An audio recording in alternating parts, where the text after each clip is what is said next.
importante investigador brasilero de la Universidad de São Carlos. Gabriel Beltrán hace parte de una generación ya no tan nueva, pero que fue precedida por más o menos nueva, en la que se han venido proponiendo lecturas muy creativas, con mucha imaginación teórica acerca de la conflictividad urbana, acerca de la gobernanza criminal, acerca de la conexión entre política y delito. Y entonces le hemos propuesto que en esta ocasión nos hable acerca de aspectos que nos interesan mucho, como son teoría y método.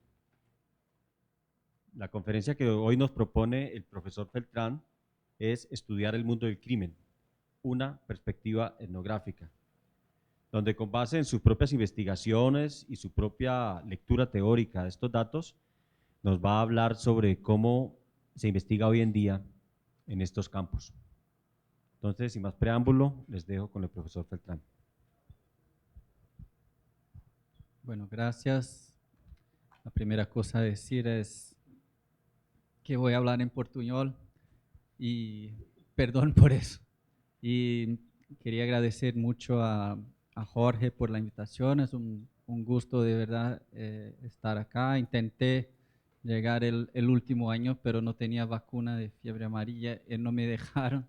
Y ahora sí, por la tercera vez, ¿no? El profesor Mario Luna, intentamos llegar otra vez, pero me da mucho gusto no solo estar en Cali, pero sobre todo conocer al grupo de investigadores que hacen un trabajo increíble acá los últimos años. Tuvimos toda la mañana de intercambios, eso me encanta de verdad ver diferentes generaciones, de distintos trabajos, distintos enfoques, pero con algo en común. O sea, investigación relevante sobre el conflicto urbano, que es un tema urgente para América Latina en general. Así que es un placer estar con ustedes y para mí es más una conversación que una conferencia.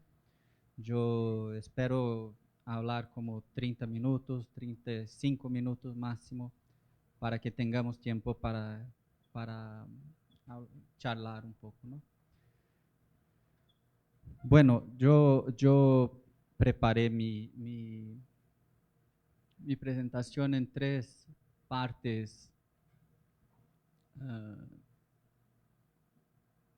La primera parte, algo sobre teoría y método, que es lo que quizás sea más productivo. Después un ejemplo de cómo utilizamos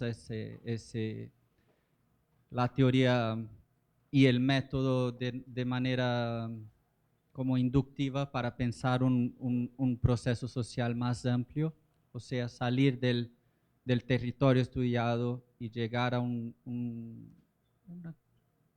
cuadro analítico de comprensión del conflicto urbano en el estado de San Pablo especialmente.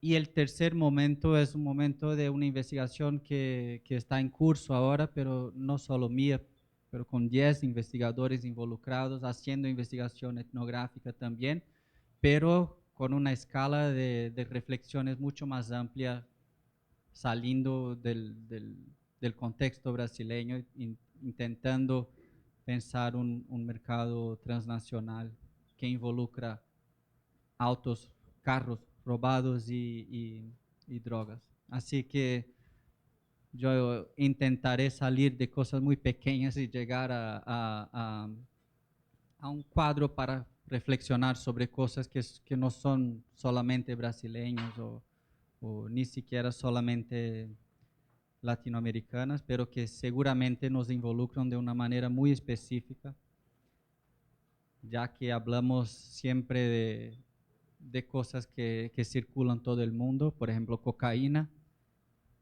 pero que no producen violencia en Berlín. Está en Berlín un montón de cocaína latinoamericana que no produce allá violencia, pero que acá en nuestros países especialmente en torno a eso se produce mucha violencia violencia es comprendida acá como uso de la fuerza. Más o menos cómo desarrollaron Michel Misey y Machado da Silva, dos sociólogos del crimen muy importantes y referencias muy importantes en Brasil. O sea, eso hablamos un poco por la mañana.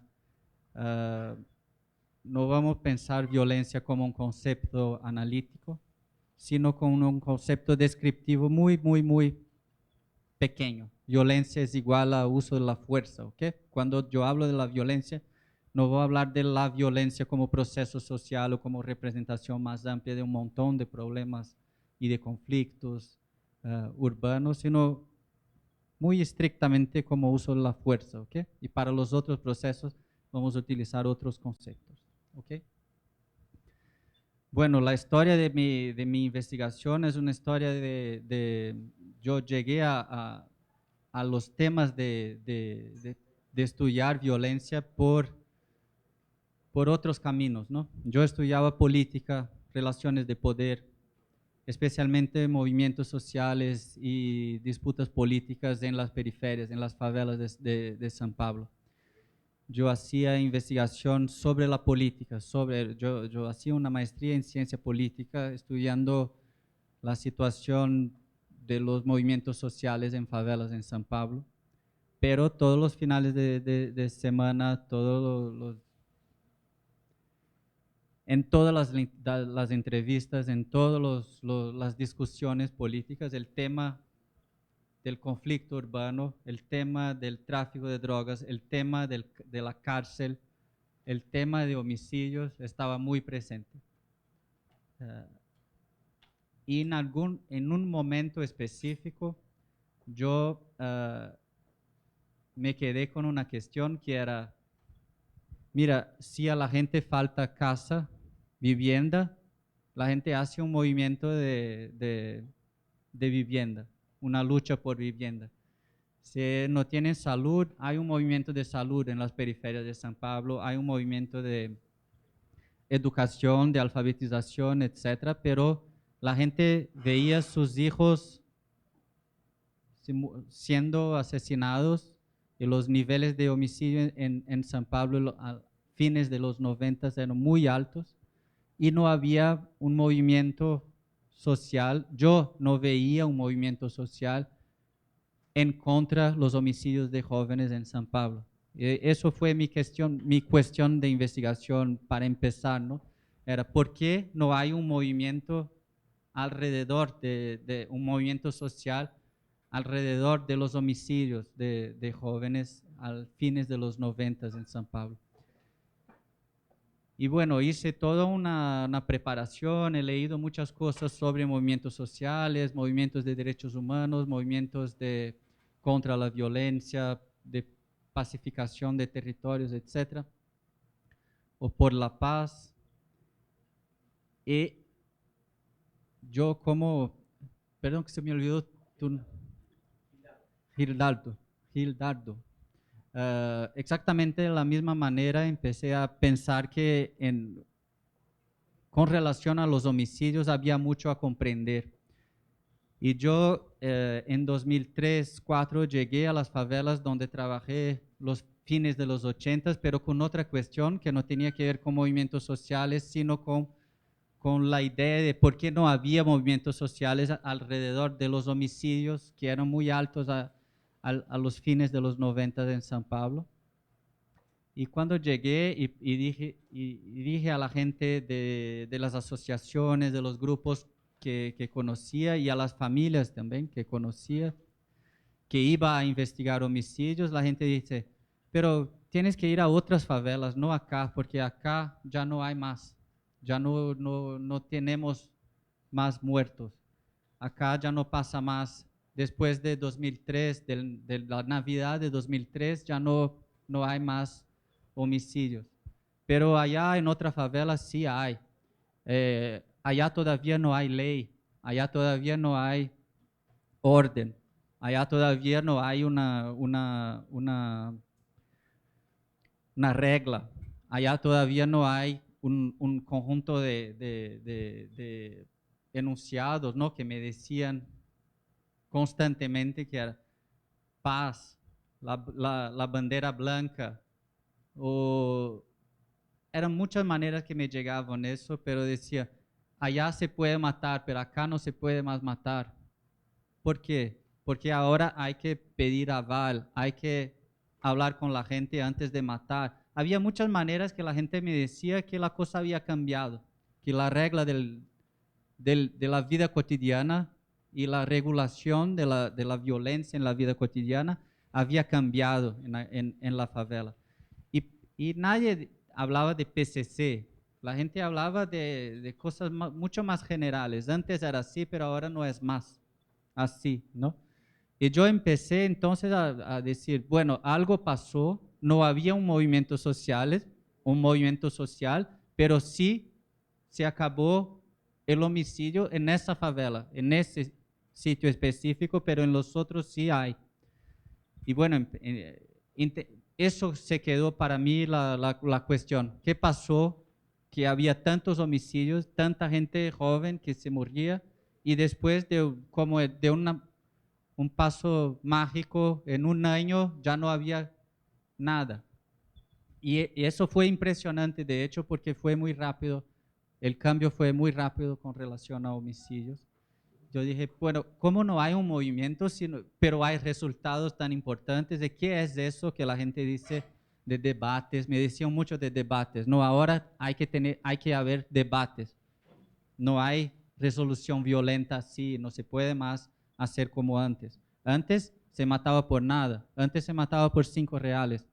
La gente tenía una deuda y se mataban. Ahora no se puede más, ahora cambió. Eso me llegaba mucho en campo, hablando con familias especialmente. Y bueno, empecé desde ahí.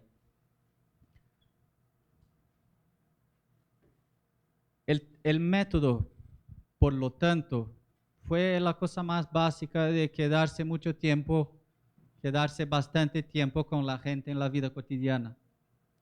O sea, yo fui a vivir algunos meses, después una semana por mes, siempre idas y venidas, ¿no? Siempre allá y después saliendo del campo también. Yo me quedaba, por ejemplo, una semana en la favela, 3 semanas en mi casa con hijos, con la vida de estudiante, etcétera, pero después regresaba para vivir por una semana más, a veces 15 días, regresaba, eso por todo mi periodo de doctorado, después postdoc, etcétera, pero siempre haciendo incursiones y regresos, incursiones y regresos. Y yo creo mucho en los,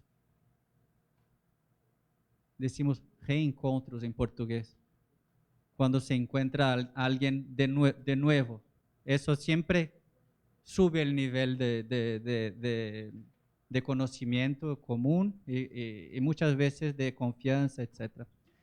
O sea, yo intenté hacer muchos reencuentros, ¿no? Muchas veces encontrar las mismas personas y garantizar a ellos que yo no era un tipo de investigador que saliría y que no regresaría, al revés, yo era el tipo que regresaría muchas veces y así lo hice, básicamente trabajando con trayectorias, en primer momento trayectorias de personas, después trayectorias de familias, después trayectorias de organizaciones y ahora estamos trabajando mucho con trayectorias de objetos también, relacionando esas cosas. Así que la tercera parte de esa exposición, que va a ser muy rápida, es una trayectoria, por ejemplo, de una Toyota Hilux 2016, robada en San Pablo y cambiada por drogas en la frontera con Bolivia, ¿no? Así que nuestra idea fue siempre seguir trayectorias de personas, porque eso nos permitía 2 cosas básicamente: poner la línea del tiempo para trabajar analíticamente y hacer relaciones entre lo que pasaba en una trayectoria de familia, por ejemplo, y como instancias más abstractas o más amplias de organización social. O sea, yo tenía, por ejemplo, los datos de desempleo en las periferias de San Pablo. Y yo estaba trabajando con una familia y el tipo me dice, no, yo me quedé desempleado en 93. Entonces es muy fácil relacionar eso con los datos de desempleo del distrito, de la región, de la ciudad, del estado de San Pablo, del país, etcétera, etcétera, etcétera. O sea, yo sé si su caso es un caso típico y por lo tanto yo puedo tomarlo como típico para hacer una cuestión más amplia de análisis, o no, si es completamente individual o atípico y por lo tanto no es parte del patrón social que vamos a intentar seguir o comprender. Al mismo tiempo, yo puedo poner mucho detalle si es un caso típico y si hay variaciones de ese caso típico, por ejemplo, empíricas. Yo puedo pensar en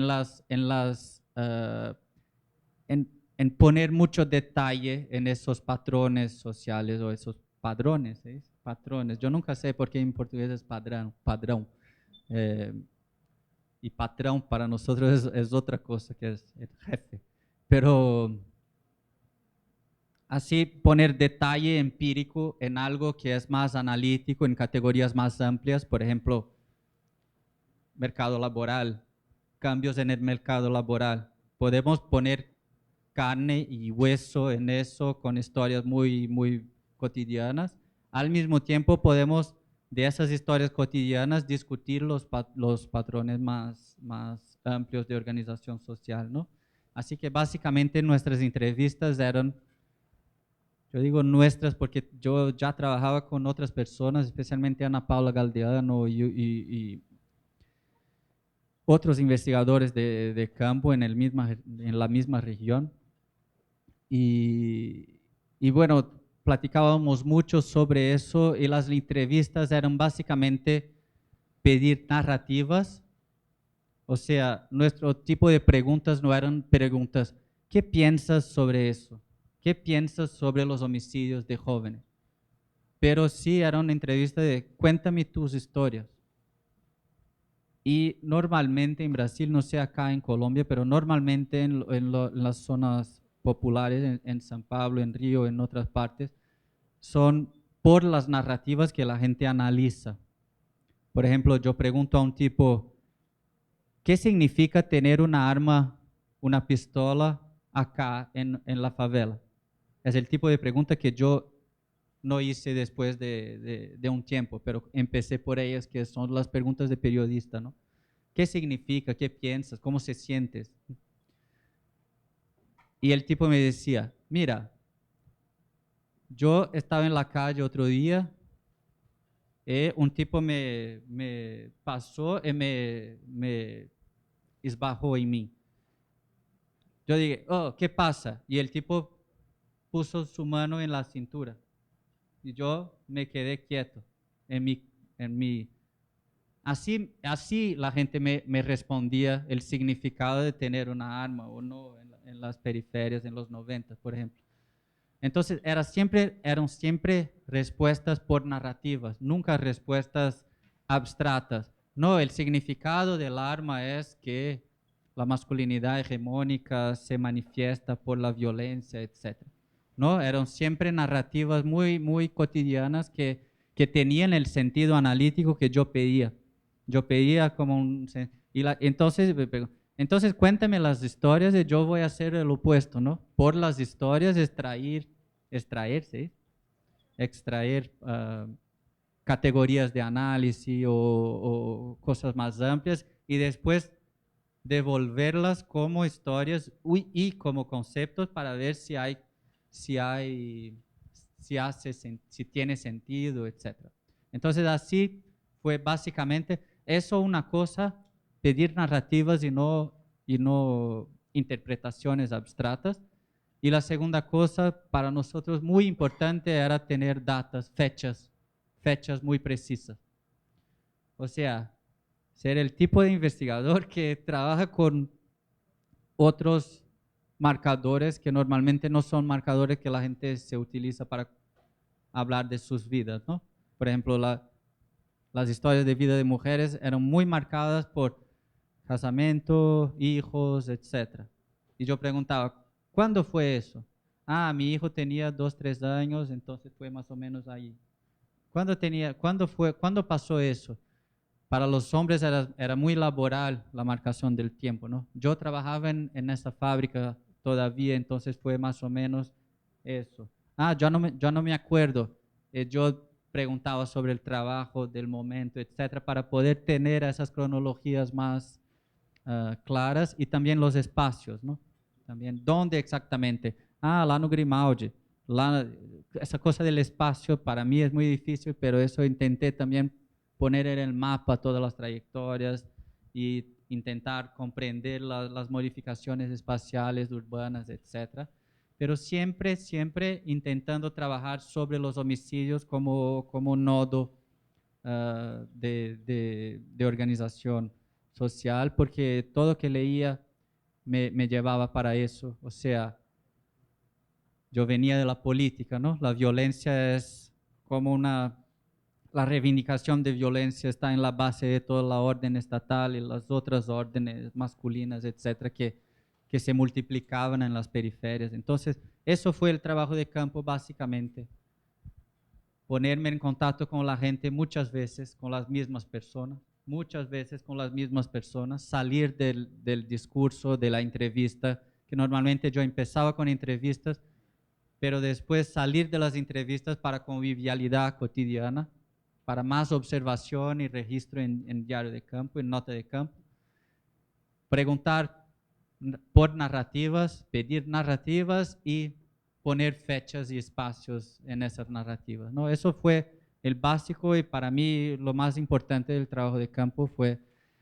Y después intentar trabajar con generaciones distintas fue otra cosa para mí muy importante, porque como teníamos la línea del tiempo como algo para pensar los cambios, etcétera, cuando empezaba a hablar con una persona y la gente me decía, oh, mi familia es así, así, así, así. Pero después yo decía, ¿puedo hablar con sus hijos también? Y sus hijos tenían una visión de la familia totalmente distinta de la madre, por ejemplo, o de la abuela. Entonces me quedé siempre con eso de salir del individuo, ir para formaciones importantes que son las familias, las asociaciones, etc. Entonces eso fue el método de trabajo de campo más pragmático, ¿no? O sea, ir siempre a los mismos sitios, buscar las mismas personas, caminar por la favela toda. Y yo hice eso básicamente en 3 barrios distintos. Una favela muy, muy, muy pobre. Un barrio al lado, que es un barrio de autoconstrucción, etcétera, pero que se ve muy distinto de la favela. Y una zona de obrera, de gente que realmente pudo hacer un poco más de movilidad social, ¿no? Así que fue eso básicamente. En términos teóricos, siempre fue para nosotros, bueno, última cosa sobre método. Nosotros empezamos con etnografía de la más clásica, ¿no? O sea, reflexividad, pensar sobre mi propia trayectoria, la trayectoria de mi familia, qué tipo de inversión estatal mi familia tuvo de educación, de salud, etcétera, y comparar con las trayectorias que yo estudiaba, las trayectorias de gente más cercana también. Yo hice muchas entrevistas fuera de las favelas, no las utilicé inmediatamente, pero después sí como forma de pensar las desigualdades, etcétera. O sea, era comprender allá, pero eso fue como un proceso muy reflexivo de comprender mis propias trayectorias o de mi familia, de mi grupo social, de mi clase, de las distinciones entre mi familia y las familias de la gente que estudiaba conmigo en las escuelas públicas.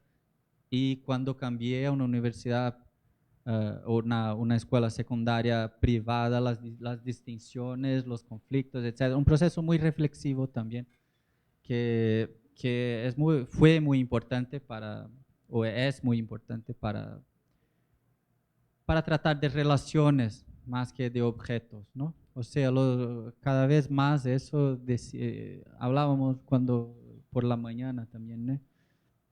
ya no me acuerdo quién, pero que los procesos sociales no son generados de una única dirección, pero son siempre relacionales. Entonces, así fue la cosa. Y el desarrollo de la perspectiva teórica pasó por muchos momentos, ¿no? Pero es básicamente, no tuvimos nuestro grupo, nuestra generación, no tuvimos muchos cánones teóricos, sino que intentamos siempre hacer análisis de medio alcance, ¿no? Para eso de Simmel nos ayuda mucho, entonces vamos a pensar con eso.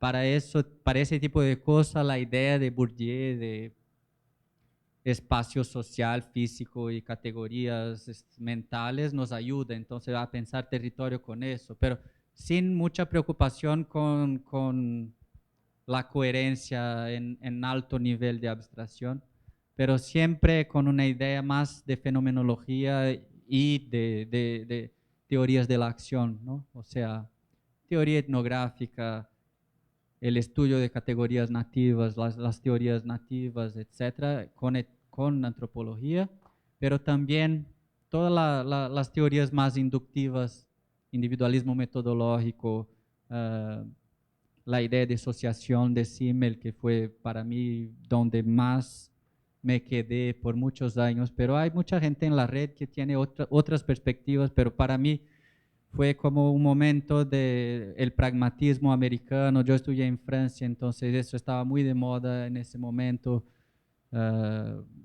Boltanski, Thévenot, la idea de acción propiamente como bases, comunidad, bases para hacer el debate teórico en sociología. Entonces, ahí estamos, pero no hay mucha fidelidad teórica, yo diría. Claro que Foucault fue muy importante por la analítica del poder, etc. La idea pero sobre todo Machado da Silva y Michel Mise, que son gente que son sociólogos que están también en esa tradición, pero desarrollando muchas cosas contrastivas entre San Pablo y Río que fueron muy importantes para nosotros. ¿Okay? Aquí estuvimos mucho relacionando violencia y orden, ¿no? Eso que decía sobre no tener una visión más normativa de el Estado es el bueno, el crimen es el malo, o al revés, el crimen es revolucionario y el Estado es opresión, etc.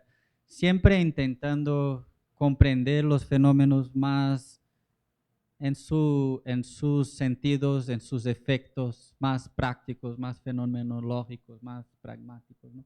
Así es algo que fue se decantando en los últimos años, yo diría. Okay. Toda la bibliografía sobre la vida cotidiana nos interesó mucho. Vina Das, toda la cosa de política en cotidiano, Bayat, todo ese tipo de bibliografía nos interesó mucho. Hay mucha gente en Alemania trabajando con eso, mucha gente en Inglaterra, la cosa de Abdul Malik Simón, todo eso fue una cosa que nos dedicamos mucho como grupo a estudiar el cotidiano y la idea de rutina, por ejemplo.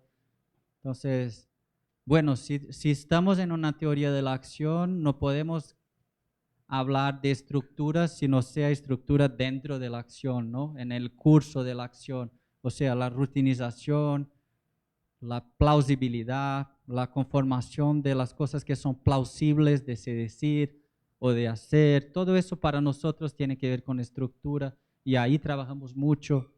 Yo creo que esas son las influencias más importantes para llegar a esa idea de que hay distintos órdenes cotidianos, distintas normatividades y que por lo tanto sí hay políticas del Estado que sí están presentes y no ausentes en las periferias, en las favelas. Hay otras políticas, hay otros grupos de poder que también hacen política, no necesariamente competiendo con el Estado, pero coexistiendo con el Estado y así. hablamos de regímenes normativos, etcétera, por eso.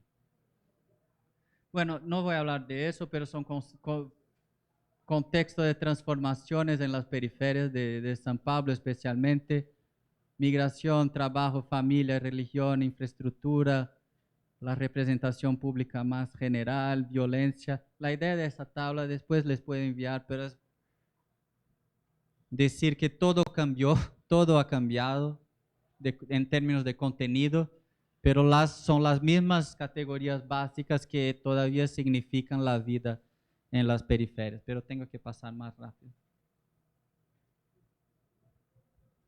Segunda parte, el ejemplo del PCC. ¿Okay?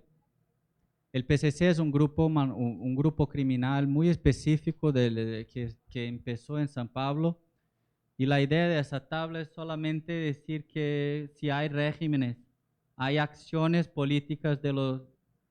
Acá las reacciones de PCC normalmente a las acciones más generales del gobierno. Entonces la historia del PCC no se puede contar sin conocer las políticas de seguridad en Brasil, especialmente en San Pablo. Básicamente lo que pasó es que en los 90s, entre 92 y 2001, es una fase de expansión solamente dentro del sistema penitenciario. ¿Okay? Es una facción dentro de las cárceles en los 90s que tenía muy poco que ver con grandes mercados ilegales. Una facción muy ideológica que hacía que tenía prácticas muy pragmáticas de ordenamiento de las cárceles, de la rutina, de los cotidianos, de la previsibilidad del cotidiano en las cárceles, básicamente haciendo guerra contra las otras facciones, guerra violenta contra las otras facciones y protección de los grupos aliados, ¿no? O sea, un grupo que se legitimaba mucho por una ideología igualitarista y que hacía acciones muy claras de, por ejemplo, interdicción de violaciones dentro de las cárceles, interdicción de los homicidios considerados injustos dentro de las cárceles.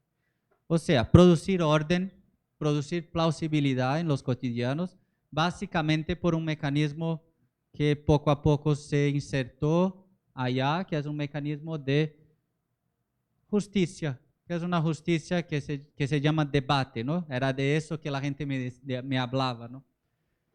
Entonces, por ejemplo, yo vendí droga al tipo de la otra celda, ¿se dice? Celda. Pero el tipo no me pagó. La lógica anterior del crimen es, yo tengo que matarlo para mostrar que no se puede no pagar. Pero para el PCC no, si es una deuda de dinero no se resuelve con muertos, se resuelve con dinero. Así que él no te pagó, tú me llamas. Yo soy un hermano del PCC, tú me llamas y yo llamo a él y tú, y vamos a discutir, a hablar sobre eso de una manera totalmente dialógica y argumentativa, y vamos a llegar a un consenso de quiénes están ciertos y errados. O sea, cadenas de deliberación que producen legitimidad e intersectan las cadenas de venganza violenta, ¿no? Eso pasó en todas las cárceles, eso legitimó mucho la presencia del PCC dentro de las cárceles, eso produjo orden y relación más organizada con los liderazgos del Estado en las cárceles, con las políticas del Estado en las cárceles. Eso se convirtió en algo legítimo y la gente del mundo del crimen especialmente empezó a tener el PCC como una buena organización, una defensa de la gente oprimida, etc., ¿no? En 2001 fue la primera vez que el mundo público conoció al PCC y fue una rebelión en 29, allá está 24, pero fueron 29 cárceles al mismo tiempo. Y a partir de eso, el grupo empezó un proceso de salir de las cárceles y regular a mercados ilegales fuera de las cárceles, ¿no? Entonces lo que teníamos en Brasil era una guerra en las favelas por los mercados ilegales dentro de los grupos pobres y mucha paz entre los criminales dentro de las cárceles. El gobierno estaba en el momento de aumentar la encarcelación, expandir la encarcelación. Entonces, el modelo PCC dentro de las cárceles instrumentalizó las políticas de ampliación de encarcelación y creció junto con el sistema carceral de San Pablo. O sea, gente que se peleaba fuera de las cárceles, en las calles, cuando eran detenidos y venían a las cárceles, conocían una otra forma de organización criminal y después de algunos años regresaban a sus territorios. Las cárceles fueron el proceso de socialización del PCC y especialmente de socialización del código PCC, de que no se puede más matar así, que no es una decisión aislada, dicen. No es una decisión isolada. No es aislado que se decide qué hacer. Hay que hablar con la gente, hay que tener autorización o comprensión de que tú eres la persona que está con la justicia, está con el cierto, ¿no? Entonces eso pasó mucho, son muchos rituales muy cotidianos de debates, de deliberaciones, etcétera, que legitiman el PCC también fuera de las cárceles, ¿ok? Entonces cuando yo llegué acá, entre 2001 y 2000, preguntando a la gente sobre los homicidios y la gente decía, no, no hay más homicidios. Ya había 10 años por lo menos de acciones muy intensivas del crimen, del mundo del crimen, no de los movimientos sociales, para bajar la conflictividad, bajar los homicidios, bajar. Yo no podía verlo, porque yo miraba solo para movimientos virtuosos, populares, democráticos, etcétera, contra los homicidios, pero esos movimientos estaban sí muy presentes, pero dentro del mundo del crimen. Entonces yo llegaba aquí con una pregunta que era, ¿por qué no hay movimientos? Pero no sabía que todo eso había pasado y que los movimientos estaban muy efectivos y los niveles de homicidio en las periferias bajaban increíblemente. Entonces yo paso por eso más rápido, pero eso es la tabla de homicidios en San Pablo. O sea, los homicidios bajan muy fuertemente después de 2001, cuando el PCC empieza a trabajar en nivel cotidiano contra las venganzas, contra las muertes entre ellos mismos. Ellos siempre dicen, paz entre nosotros, nuestra guerra es contra el sistema. Mientras el caso de Brasil estaba así, los homicidios subiendo, en San Pablo bajaron mucho, un caso muy distinto. En muchos estados lo que vemos es eso, cosas muy distintas. En algún estado 307% de crecimiento en 10 años, el otro 41 menos, 150, 27 menos. En un año, esas son tasas de un año, eso es muy, todos los años son así. O sea, hay grupos, hay estados que crecen mucho, otros que bajan mucho, y yo trabajé mucho en eso, tengo mucho material escrito sobre eso, sobre cómo comprender la presencia de las facciones de los grupos criminales en la generación de situaciones de órdenes conflictivas o de paz, de alianzas entre grupos criminales que hacen bajar mucho las tasas de homicidio en cada estado, en cada situación en Brasil. Entonces, nosotros trabajamos mucho sobre cómo comprender la fluctuación, la mudanza de las tasas de homicidio, no por intervención estatal, sino por las relaciones entre las políticas de seguridad del Estado y las políticas de seguridad del crimen, ¿ok? comprendiendo que son regímenes normativos coexistentes. Entonces trabajamos mucho en eso y acá también no puedo hablar mucho sobre eso, pero después en el debate podemos hablar más. ¿Okay? En 2006 tuvimos una acción de PCC muy violenta. 45 policías fueron muertos en una semana y tuvimos una reacción de la policía también muy fuerte que mató 500 personas en una semana en San Pablo. Entonces, ese es el momento de más conflicto violento entre PCC y las policías. Y en los dos lados del conflicto se dice, no, eso no es así, no es posible vivir así. Pero si hay tanta plata en el mundo del crimen, los policías pueden trabajar recibiendo, ganando, extrayendo plata de esos mercados mejor que haciendo guerra, ¿no? Entonces, a partir de 2006, a partir de eso es un pasaje muy importante.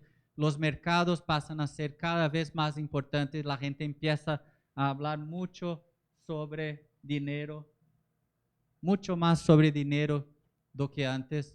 Las ideologías todas de igualdad, etcétera, son mucho menos presentes hoy y se habla mucho que la movilidad social, el orden, se hace con plata. Entonces hay un cambio, eso se nota en la estética, eso se nota en las músicas, en los zambas, los raps, los funks, etc. Eso, el pasaje es muy claro, la gente hablaba mucho sobre lo que está cierto, lo que es bueno, lo que es correcto, y después empiezan a hablar mucho sobre dinero, sobre el importante de hecho es estarmos juntos, pero con mucha plata y así adelante.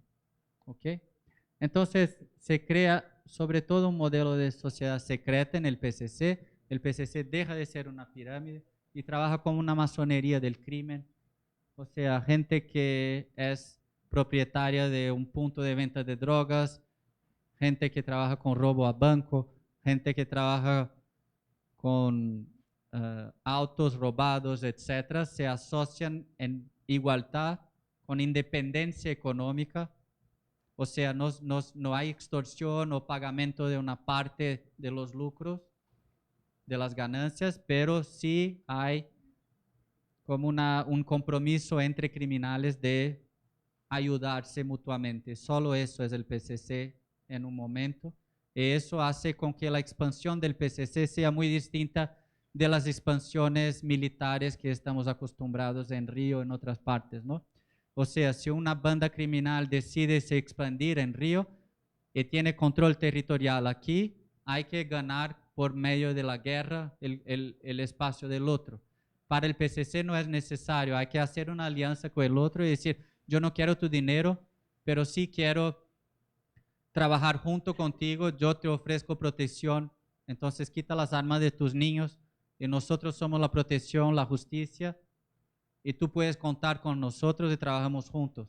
Al mismo tiempo hay mucha regulación de mercado, o sea, no cambia el precio de tu droga porque si cambias empieza una competencia entre los grupos de la vecindad y es mejor trabajar juntos. Así que todos vamos a trabajar con el mismo precio en esa región, etc. O sea, hacen mucha regulación de mercado y hacen mucha ayuda mutua con reivindicación del monopolio de la fuerza, ¿no? Es eso el PCC básicamente, es muy distinto de otras organizaciones de Brasil. Eso hace con que sea muy fácil la expansión y muy grande. PCC está hoy en muchos estados del país, y gente de PCC, hermanos, ¿no? Es una brotherhood, una hermandad, ¿sí?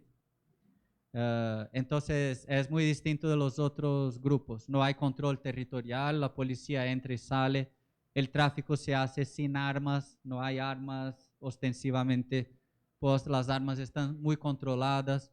O sea, es un modelo de gestión de los mercados que es muy distinto a lo que vemos en otras partes. Y hay expansión del PCC a otros estados, en algunas partes con mucha negociación y hegemonía, en otros estados con mucha guerra, pero eso se nota en los últimos 10 años por lo menos, en todos los estados del país y también en las fronteras. Hay mucho trabajo del PCC en la frontera con Colombia, con Bolivia, etc. ¿Ok? ¿Cuánto tiempo tengo? 5 minutos. Nada. 10. Ok. Bueno, 10 minutos para la parte final entonces. Que es básicamente hacer la trayectoria de esa Hilux para que tengamos la idea de cuánto dinero hay en esos mercados. Nosotros hablamos hablamos de un mercado cuantificable. Es con C, ¿verdad? Cuantifiable, ¿sí? Ese es el típico portuñol. Bueno, la idea es seguir una trayectoria de un chico que yo conozco desde que era muy pequeño, que yo voy a llamar de Samuel acá, y un otro tipo que es, y la trayectoria de una Toyota Hilux que él roba, ¿ok?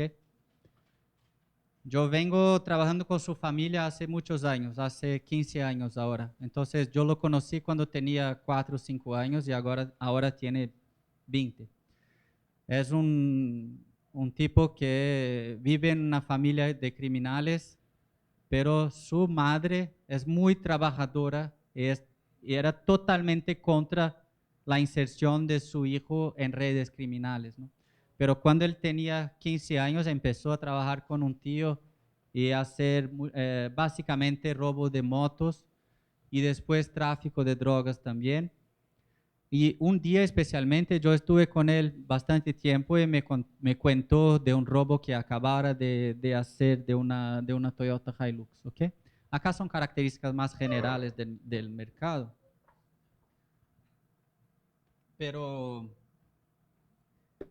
eso es básicamente cómo hacen los niños no especializados, hacen básicamente eso. ¿Cómo sacar el sonido? Ese es el tipo de robo de auto en Brasil. Creo que acá es parecido, no sé. Pero normalmente motos que hacen una acción violenta, armada, en situaciones en que las cosas no pasan bien, hay confrontación armada o latrocinios, etc. Pero en situaciones que todo pasa bien, es eso, ¿no? La gente roba el auto, roba todo que hay con la persona. Se van con motos y con un auto que en ese caso específico vale $60,000 en Brasil, ¿ok? Una Hilux 2017. Entonces, él me contó de un robo exactamente como ese. No es ese está en YouTube, pero ese es exactamente el mismo robo que Samuel me contó. 4 chicos, dos motos, 2 armas alquiladas. Las armas están sob control de la facción, pero tú puedes llegar ahí, nosotros vamos a hacer un robo y queremos alquilar una arma, ok, $25 arma, ellos ganan cada uno $250 y la Hilux cuesta $60,000. Ellos van a entregar esa Hilux a otro criminal, en ese caso, que va a hacer un robo y va después a abandonar el auto, ¿ok? Él va a utilizar la Hilux para otro robo y va a abandonar. Nosotros básicamente seguimos las trayectorias entonces de esos autos robados. Estamos trabajando específicamente con 5 casos, 5 trayectorias de autos de distintos carros, de distintos perfiles, ¿no?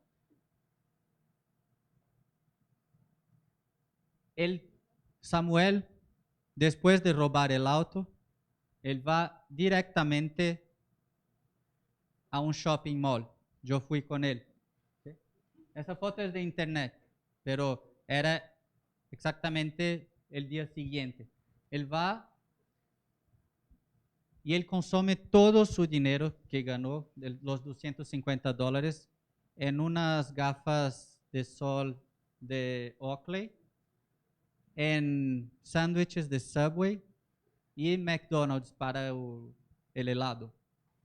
Eso es básicamente la transformación de dinero sucio en desarrollo de la economía, ¿no? Ese tipo, todo el dinero que ganó en el crimen se convierte en marcas globales muy rápidamente. Esa es la primera frontera. El consumo es la principal forma de lavado de dinero.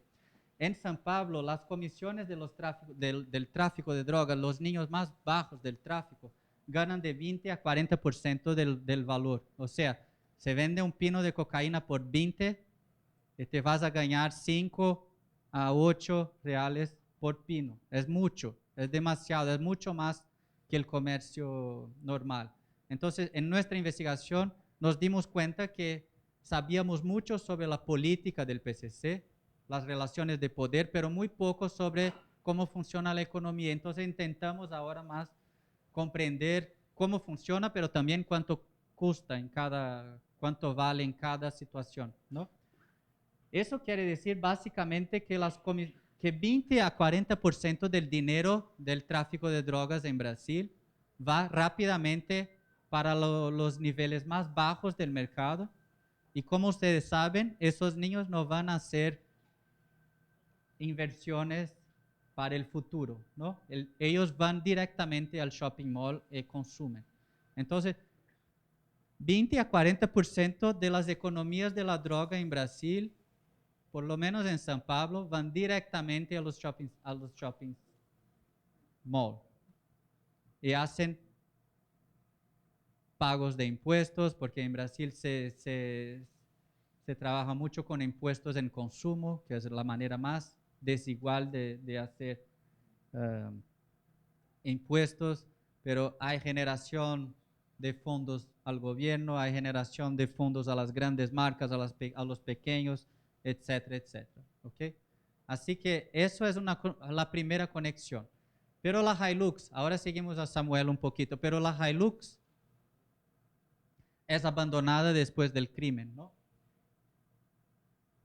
La aseguradora paga al propietario. El propietario compra una otra Hilux. 1% de la industria automotiva brasileña es movimentada, 1%, no es tanto, pero los lucros son de 8, 6, depende del año. 1% es bastante de las ganancias que tiene. 1% viene de los autos robados, según nuestros cálculos. Pero la Hilux abandonada no va a ser un costo para la aseguradora, sino que es también una oportunidad de inversión. Entonces las aseguradoras tienen sus propios deshuesaderos, por ejemplo, en Brasil, y hacen de 3 a 5 veces los valores de los autos con autopartes, exportando autopartes normalmente a países más pobres. A veces exportando autos enteros. Pero también pueden recuperar la inversión en subastas por lo menos 80%. O sea, pagaron $60,000 para el propietario, pero recuperaron la Hilux. Ahora la Hilux es de la aseguradora. Ella va a una subasta y vende por 80-85% del valor. El tipo que es el dueño, eso es una subasta en San Pablo, que vende por lo menos 100, 130 carros por día. Una parte de ellos robados, eso depende de cada día. Hay días que son todos robados, hay días que no hay robados, pero una parte. El dueño de la subasta ganó con esa Hilux $3,000, más de 10 veces lo que ganó Samuel. ¿Okay? Ese dueño de la subasta, de esa subasta, se convirtió en senador de la República, no por el estado de San Pablo, que la competencia electoral es muy importante, sino por un estado del norte de Brasil. Básicamente se convirtió en senador sin ningún voto. ¿Por qué? Porque hay una ley en Brasil que dice que tú puedes ser suplente, sustituto. O sea, tú pagas para otra persona, la otra persona se elige, ¿se dice? se elige y tú entras después como suplente, cuando quieras. 30% del Senado de Brasil, 30%, un tercio, es un Senado sin ningún voto, que compraron sus puestos en el Senado. Es el caso de ese tipo que a cada carro que vende, gana 5%. Parte de ellos son ilegales, parte no, pero la acción es totalmente legal. No hay nada de ilegal en hacerlo. O sea, el dinero ilegal también se convierte en dinero legal, así, de manera muy legal, de manera muy tranquila, asociando poder político a poder económico. Esa Hilux fue comprada por un tipo que era traficante de drogas. Eso pasa en algunos casos, en otros casos los traficantes roban directamente. ¿Qué hace él? Compró una Hilux sin documentación, robada, ¿ok? O sea, por valor mucho más bajo que el valor del mercado. O compró en la subasta por un valor de 80% de mercado. Eso depende de las redes que tienes, etc. Fuimos a hacer investigación sobre esos autos en la frontera con Bolivia, Brasil-Bolivia, ¿no? Básicamente esa Hilux es cambiada por 5 a 7 kilos de pasta base allá. No son vendidas, no es monetaria. El cambio es trueque. 1 gramo de cocaína es básicamente $3, pero no cambian por dinero, ¿no? Sería $3, solo como referencia. Una Hilux sería de 15 a 21 mil dólares. Pero él pagó más, ¿no? Él pagó 50 mil dólares. O él robó y pagó $1,000 para niños robarem para él. Esas son maneras distintas de hacer distintos valores, las dos. Si él vende esos kilos en el menoreo, ¿sí? Menoreo en San Pablo, eso va a ser $105,000, de 75 a 105, mucho más que el valor de la Hilux, ya vale la pena. Pero si tú pagaste $1,000 por la Hilux, vale mucho más la pena, es más de 75 a 100 veces la inversión, ¿ok? Pero se puede hacer mucho más. Mira, eso es en Bolivia. Eso es una manera de exportación de cocaína por importación de autos en Bolivia. Esa placa no es válida. La gente en esa ciudad de frontera dice, no, ponemos placas solo para saber cuántos son, porque no tenemos, eso no es legal, pero sabemos, pero es una forma de regulación, mejor que no tener nada. Pero hay muchas camionetas sin placa, muchos vehículos sin placa, etcétera, del lado de Bolivia. Si tú pagas, hay amnistías, hay cómo pagar tasas al Estado para tener documentación, etcétera, de manera legal. Así que es una manera de exportación de autos para Bolivia e importación de cocaína. ¿Okay? Bueno, la droga puede ser vendida en menoreo, en el consumo interno, pero también puede ser exportada en caso de Brasil. Y hay muchas aprehensiones, ¿eh?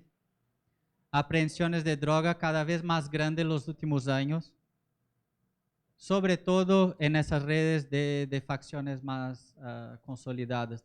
En el caso del PCC, especialmente Puerto de Santos, Paranaguá, sur del país, pero también fronteras con Paraguay, fronteras Colombia, Brasil, parte, frontera Bolivia-Brasil, son las facciones muy fuertes y la escala es otra, no es 5 o 7 kilos, pero son aprehensiones muy grandes.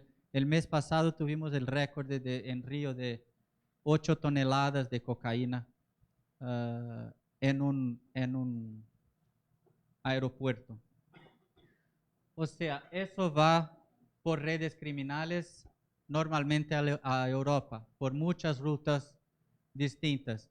En investigación de campo que yo personalmente hice, pero hay muchos otros Pero yo hice investigación en Londres, en Berlín y en París.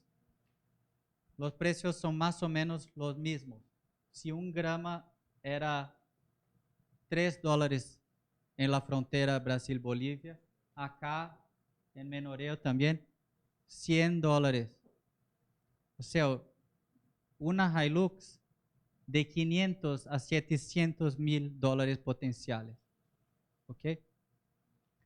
Esos mercados están conectados, no están desconectados. Hay redes que se conectan cada vez más y que el proceso ahora es de los grupos de base empezando a tener contactos para hacer subida de escala y tener menos mediación. ¿Okay?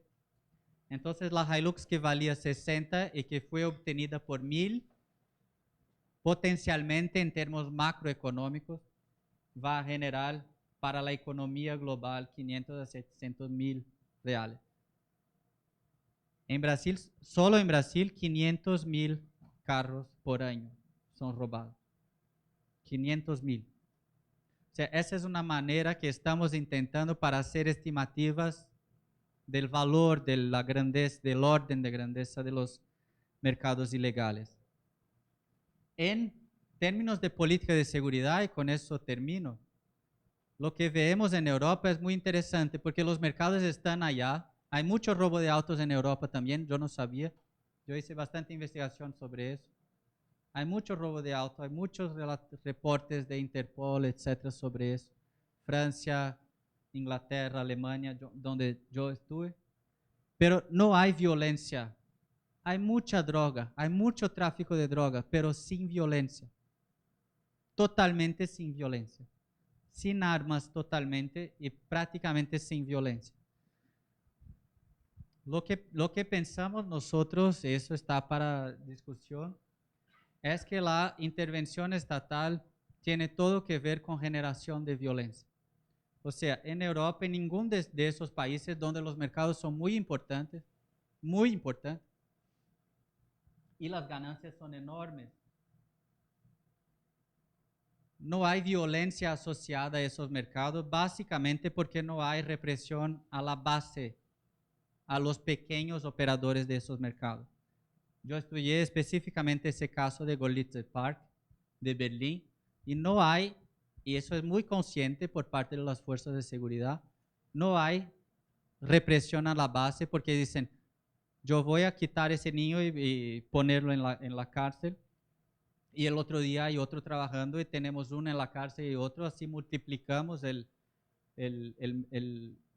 ejército criminal, ¿no? Es exactamente lo que hacemos nosotros hace 20, 30 años en América Latina.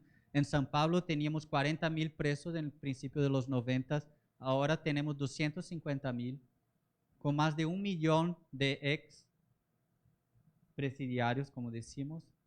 O sea, estamos multiplicando el ejército criminal y haciendo como que las facciones se puedan ver. Trabaja mucho sobre eso en la Universidad de Chicago.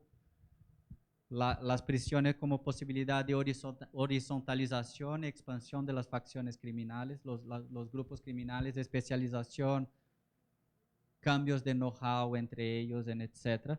Así que nosotros pensamos que las políticas de seguridad en América Latina especialmente son parte del problema, mucho más que parte de la solución, y que hay muchas otras formas de hacer políticas de seguridad muy distintas que tienden a ser mucho más efectivas para regular el mercado y especialmente para proteger socialmente a los más vulnerables en el mercado, ¿no? Bueno, hay mucha cosa asociada a eso en términos de investigación, pero lo importante para mí es intentar poner algunas cosas para discusión, sea sobre método, teoría, sea sobre mercados ilegales, sea sobre la política del crimen, ¿no? Cotidiana del crimen. ¿Okay? Muchísimas gracias.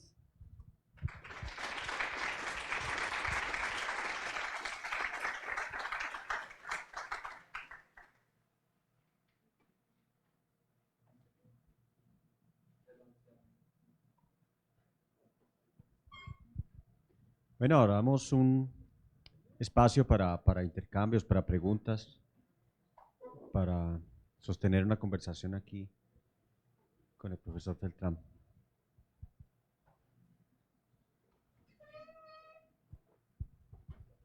¿Alguien tiene alguna inquietud, alguna pregunta?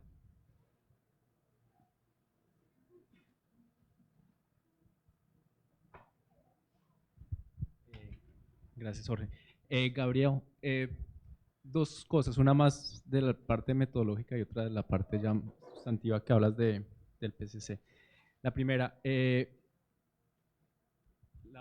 está la parte, digamos, más formal del método, pero también todo el trabajo que tú tienes tiene una dimensión ética y una dimensión legal que cada vez es más complicada, y entonces nosotros los que estamos trabajando en estas áreas siempre tenemos que confrontarnos con una dimensión ética de lo que estamos haciendo y cuáles son las reglas de juego para hacer esta investigación, y otra que cada vez más la dimensión legal es más complicada para nosotros. Pues, yo creo que viendo un poco el tracing que hiciste a la Hilux, en algunos momentos tú como investigador puedes estar expuesto legalmente, y digamos el caso de Goffman en Estados Unidos es paradigmática en ese sentido. Entonces me gustaría saber cómo tú y tu equipo de trabajo están pensando estas dos dimensiones, y cómo ha evolucionado eso en los últimos años en tu trabajo.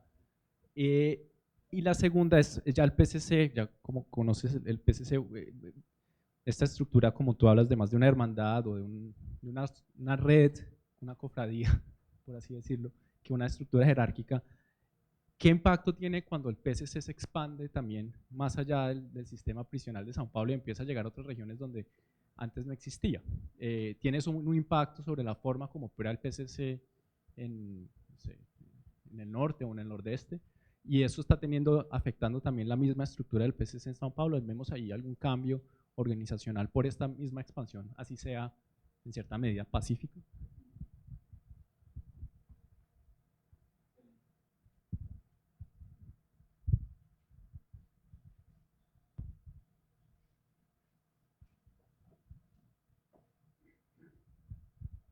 Bueno, muchas gracias por la exposición, de verdad, te felicito, me gustó mucho, además está como muy en dirección de lo que nosotros estamos intentando hacer, y vemos muchísimas similitudes en tu trabajo o en lo que has encontrado, las características con lo que pasa en Colombia y sobre todo con lo que nosotros estamos haciendo aquí en Cali.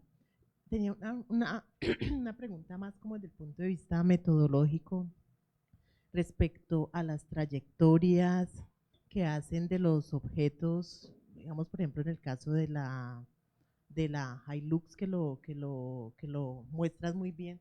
Te quería preguntar si hay una posibilidad, bueno, digamos, me imagino que lo hacen, pero que no lo hablaste, esas trayectorias de objetos con esas trayectorias de personas que me imagino se combinan, ¿cómo hacen para diferenciarlas?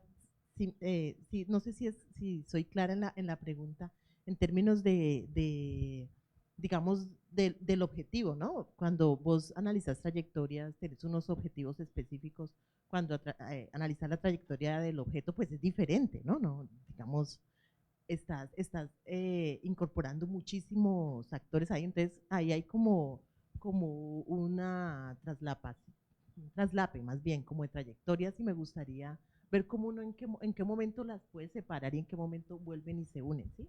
Porque me parece que es complicado, ¿no? Cuando, por ejemplo, lo que decías, sí, yo estoy siguiendo la trayectoria de la Hilux y acompaño a este chico a hacer compras en el shopping mall, digamos, allí se mezcla, digamos, esas trayectorias. Entonces quería saber si hay una separación o cómo hacer ya desde el punto de vista metodológico esa distinción.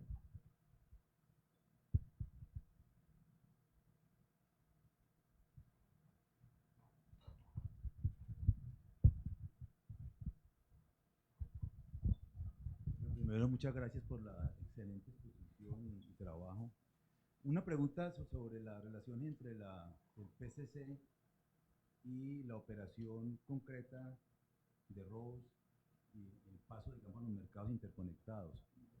¿El PCC logra controlar toda esa cantidad de robos y de conducta, digamos, delincuenciales espontáneas que están por todas, en varias ciudades, que atraviesan el territorio de Brasil, que llegan a la frontera con Bolivia.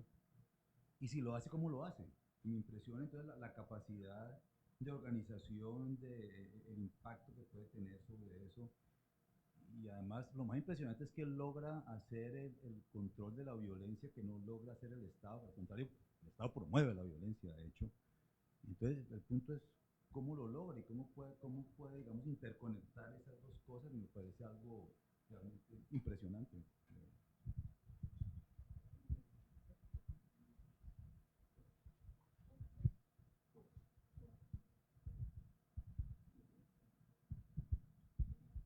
De nuevo, gracias.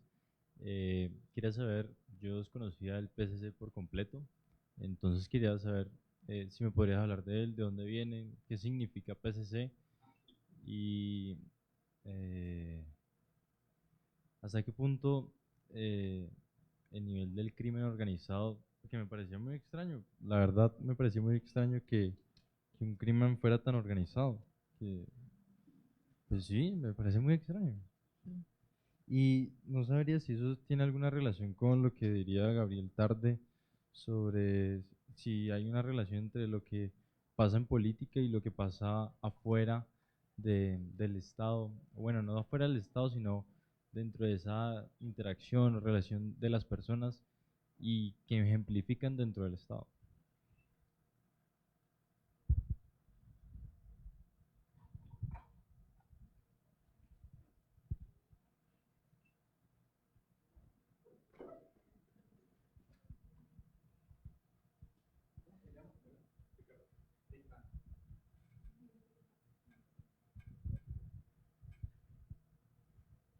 Bueno, yo también quería preguntar algo en relación con lo metodológico, acerca de, bueno, lo que hablaste es que has hecho o has trabajado con las familias y con los individuos de los que has levantado, digamos, las trayectorias de vida. Quería saber qué impacto ha tenido la investigación en estas familias o en los individuos con los que has trabajado. Digamos, bueno, el investigador tiene la posibilidad de tomar distancia, ¿no? Digamos, del objeto de estudio, y en este caso, pues, en particular, has estado trabajando durante bastante tiempo con ellos y eso seguramente ha tenido un impacto en sus vidas. Bueno, en el chico no, porque siguió en el crimen, pero seguramente sí, en algo la investigación los ha impactado. Entonces, bueno, quisiera saber cómo esa retroalimentación, digamos, para ellos.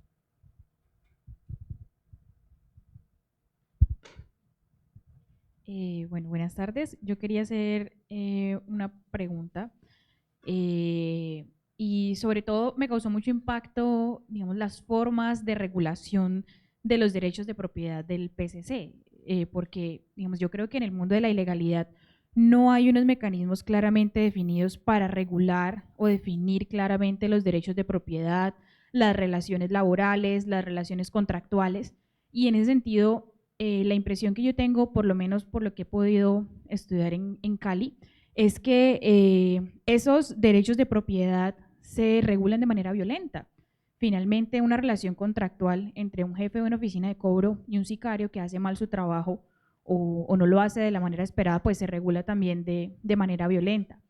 Entonces, quería consultarte si podrías de pronto, digamos, hablar un poco más de cómo llegaron ellos a otras formas de regular los mercados ilegales.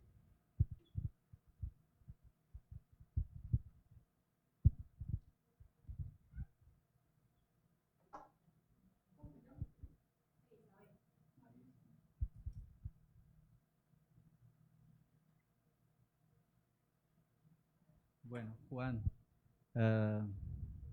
y también Pilar, ¿verdad? En el caso de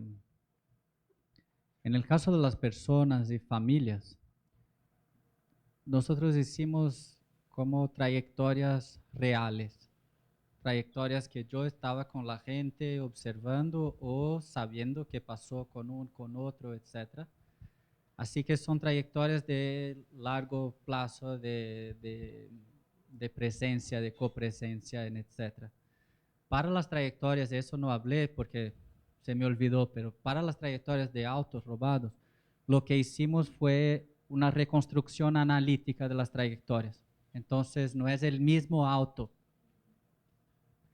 pero, por ejemplo, hacemos al mismo tiempo investigación en situaciones de robo, o sea, gente que roba, gente que sale a buscar autos robados para las aseguradoras se dice, ¿verdad? Gente que sale de la policía a buscar autos, etc. Después nos quedamos en las aseguradoras con los grupos que hacen control y producen datos estadísticos. Después nos quedamos en los patios de donde los autos que son recuperados se quedan y cómo los registran. Después vamos a los deshuesaderos.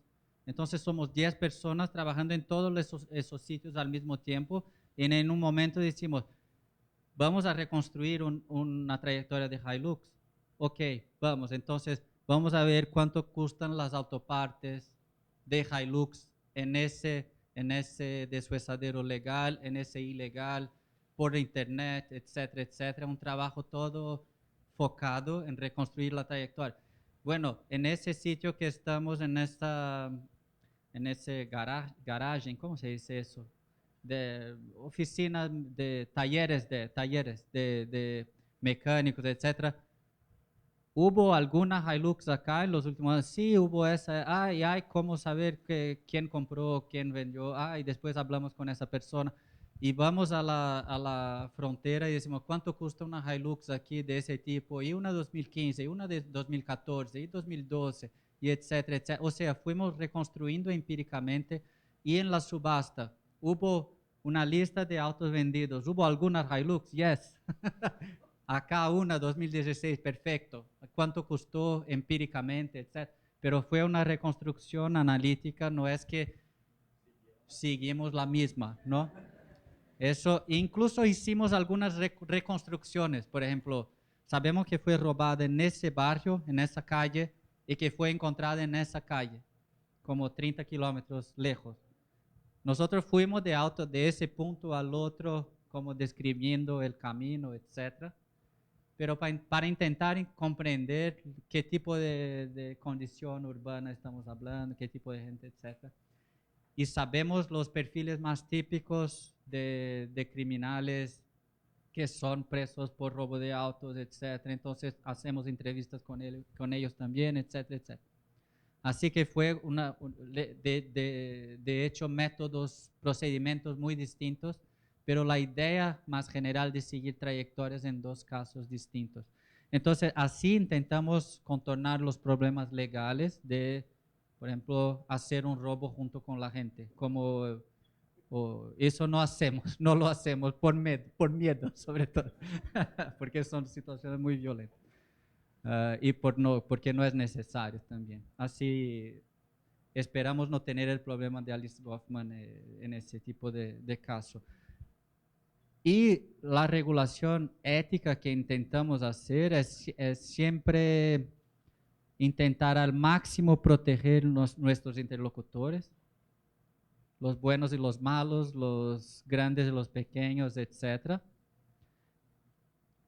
Pero yo creo que en términos legales, en la situación que tenemos en Brasil hoy, no tenemos garantía legal como los periodistas tienen, por ejemplo, de protección de sus fuentes. ¿Cómo se llama? Fuentes, ¿no? Entonces los sociólogos, los antropólogos no tienen protección legal como los periodistas tienen. Eso me preocupa mucho, porque sí tenemos un consenso muy claro en la disciplina de que tenemos que protegerlos y que tenemos que siempre trabajar con máximo de claridad, así que no hacemos grabaciones escondidas, nada de eso, ¿no? Siempre soy investigador, estoy haciendo eso, y tú tienes compromiso de no tener tu identidad revelada, etcétera, pero yo me preocupo con eso, por ejemplo, si la policía en un momento dice, yo quiero saber quiénes son estos. No tenemos protección legal para eso en Brasil. Entonces eso me preocupa mucho, es un problema que yo nunca había pensado a eso antes, pero ahora empieza a ser un problema porque la situación cambió mucho. Perdón, gracias por la... Sobre el PCC en otros estados, el PCC intenta hacer lo mismo que hizo en San Pablo, o sea, llegar y negociar alianzas locales y no llegar y conquistar territorios militarmente.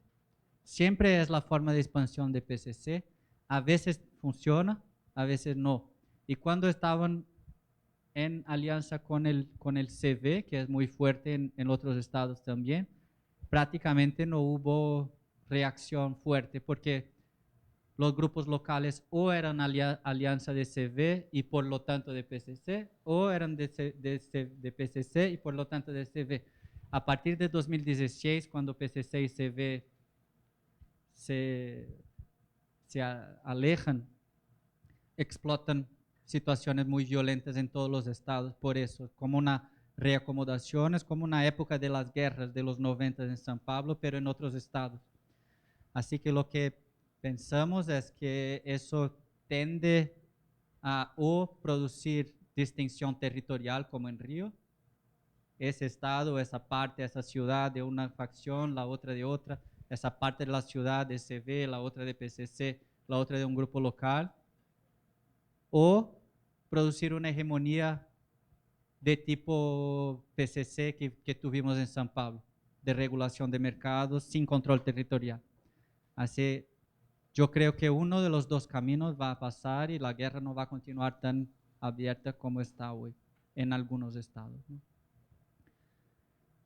O sea, parte de los cambios en las tasas de homicidio tiene que ver con esa acomodación entre los grupos criminales después del aislamiento de CV y PCC.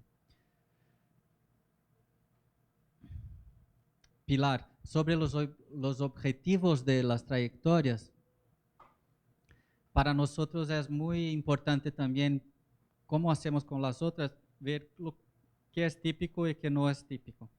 Por ejemplo, la Hilux es muy típica de ir a fronteras y de ser utilizada en otras acciones criminales, pero va muy poco a deshuesaderos, por ejemplo. Autos populares van casi todos a deshuesaderos para autopartes, etc. Entonces intentamos hacer eso y nuestra idea es siempre de salir de una trayectoria como construcción metodológica, analítica, para comprender la figura más general, ¿no? Entonces la idea de casos más o menos típicos para nosotros es muy importante. Intentamos siempre hacer trayectorias muy típicas para decir, oh, eso es factible, eso puede pasar. Claro que hay otras, pero intentamos siempre utilizarlas así. Boris, es muy, muy importante la cuestión. Por ejemplo, yo tuve un interlocutor en este proyecto de robo de autos, una persona que yo conozco hace mucho también. Él dijo, hace 8 años que yo robo autos en esa región de la ciudad y yo no sé ni siquiera quién es el tipo del PCC que hace la disciplina de la región. O sea, él no tiene nada que ver con PCC. Es económicamente totalmente distinto, no hace parte, no es controlado por PCC, ni siquiera es parte de la facción. O sea, no es hermano, no sabe quién es el hermano, no tiene nada que ver con el hermano. Pero, él dijo, pero yo sé que si yo mato a alguien, ellos van a aparecer. Yo sé que si yo vendo el auto en el deshuesadero por un precio que no es el precio cierto, eso yo voy a tener problemas. Si yo sé que si yo hago alguna comunicación directa con la policía, en algún momento ellos van a saber. Eso es el PCC, eso es el tipo de regulación de PCC. Es eso que decimos que no es control, es de hecho regulación. O sea, si yo manejo mi auto sin pasar por ningún rojo, no voy a tener multas. Es más o menos eso, ¿no? Es como una regulación de tipo estatal que dice, si todo va bien, O sea, si mi norma está bien, no hago control, pero en las márgenes, en las desviaciones, etcétera, yo pongo todo mi control. Es el modelo de regulación de márgenes, de desvío sobre todo, y de manutención de una normalidad, y que entonces está, si tenemos normalidad, todo va bien, porque es nuestra normalidad que se produce, ¿no? Entonces, es ese tipo de control. Entonces, no hay monopolio económico, pero hay mucho esfuerzo de regulación de precios y control, monopolio de la fuerza. Entonces, mantener la policía fuera y mantener el uso de la fuerza sobre nuestro comando, ¿no? Ese es el tipo de regulación de PCC. No hay control territorial, hay gente que hace crímenes y otros cosas, no hay extorsión, no hay pagamento de partes de la ganancia, etc. Es otro tipo de pensamiento, de hecho. Ricardo, son muy organizados de esa manera, ¿no? Es muy organizado, hay muchas tablas que circulan entre distintos cárceles, distintas regiones. Es un modelo muy horizontal, o sea, la gente no está sometida a otros miembros del PCC, todos son considerados hermanos, etc. Y bueno, es así. Y yo no comprendí totalmente la referencia a Gabriel Tarde, pero... es primer comando de la capital, porque eso viene del fútbol. Había en las cárceles campeonatos con gente del interior y de la capital. Y un grupo, el PCC es originado de un grupo de fútbol de 8 personas específicamente que eran de San Pablo, de la capital, y que jugaban juntos y tenían alianzas internas a una cárcel. Entonces, cuando empezó el grupo, dijeron, no, vamos, el grupo de la capital contra del interior, que era considerado por ellos atrasado, la ley del más fuerte no era racional, no tenía que ver con objetividad, tenía que ver con impulsos. Es muy similar a una teoría de civilización, ¿no? Pero del crimen. O sea, el crimen de los otros es irracional, se matan y no tienen poder. Nuestro crimen es totalmente organizado y sabemos exactamente lo que hacemos, racional, no es emocional, y vamos más lejos con eso, ¿no? Entonces, PCC, primer comando de la capital. Primer comando de la capital.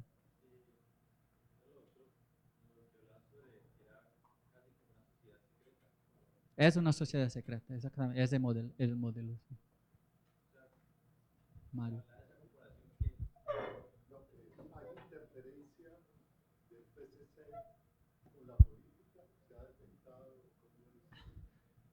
Localmente, casos aislados, o sea, gente de PCC que en algún momento por sus negocios decide tomar parte en un puesto de político. Pero eso pasó pocas veces, pero no es una intención de la facción. La facción quiere ser influente en los mercados, no en la política. Acreditan en los mercados y no acreditan en el Estado. No creen en el Estado.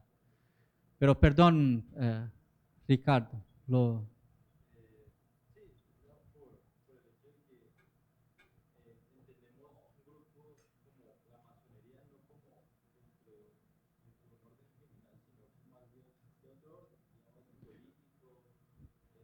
sí, un orden tradicional, una forma tradicional de organización política, sin duda. Para hacer autoayuda entre criminales.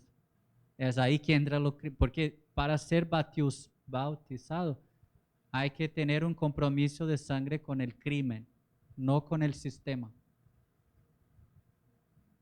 Pero es una organización tradicional política de criminales, más que una organización criminosa, una organización política de criminales, yo diría, que por lo tanto es criminosa por consecuencia, ¿no?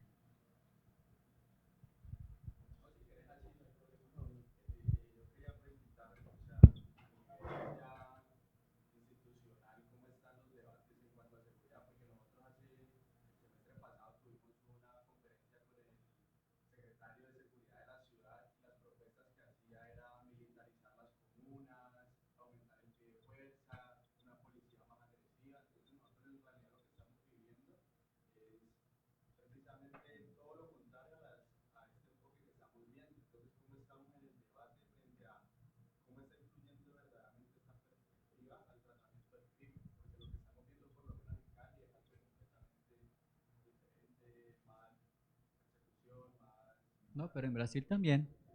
Las políticas estatales son de más ostensividad, más violencia, más letalidad, más represión a la base. Y lo que la facción hace es instrumentalizar esas políticas para su propio crecimiento.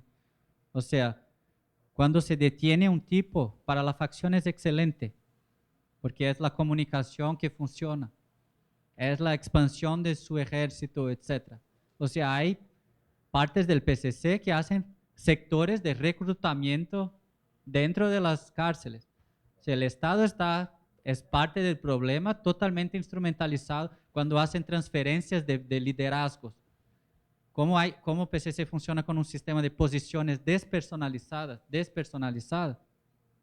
El tipo sale de una cárcel, va a la otra, en la otra, él que era liderazgo acá, tenía una responsabilidad. Acá es más un hermano que llegó para hacer lo que sea necesario. Y acá un otro del mismo sitio va a ocupar la posición. Así que las transferencias que serían para dejar el crimen acéfalo, etcétera, lo difunden, ¿no? Eso es muy, muy claro. Pero eso, en términos de políticas, lo que pasa en Brasil es cada vez más fuerza, más violencia, más represión en la base y cada vez más crecen las facciones. Morre mucha gente, se muere mucha gente, mucha sangre se espalla, pero las facciones se fortalecen. Eso es exactamente lo que pasa en Brasil. O sea, no hay inteligencia ninguna. Inteligencia encontré hablando con gente, con policía. El jefe de policía de Londres dice claramente: no vamos a hacer represión en la base por ninguna manera, de ninguna manera. Si no, caímos en el mismo problema de América Latina. Nosotros somos el contraejemplo para lo que se hace en seguridad pública en Europa. O sea, estamos en el camino errado, somos parte del problema y no de la solución, y seguimos en la misma dirección cada vez más fuerte.